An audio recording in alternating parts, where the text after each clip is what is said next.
Overview dashboard on Medatiq Markets. Let's get started. Once you log in, click on the Overview option from the navigation bar on the left side.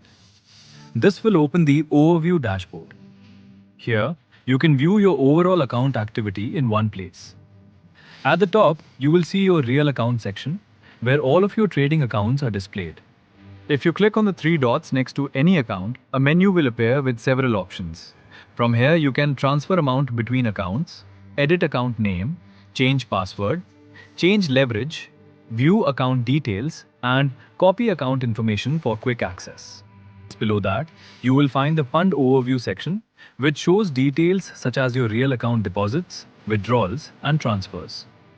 Next, you will see the Trade Summary section, where you can track important trading statistics, including total deposited amounts, winning trades, losing trades, and other key metrics.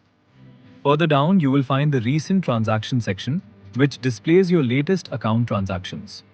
Below that, the Recent Activity section shows your most recent actions and account updates. You will also see the Trade Performance section, where you can monitor your trading results and overall performance. And that's it. A quick overview of the Overview dashboard on Medatiq Markets. Thanks for watching.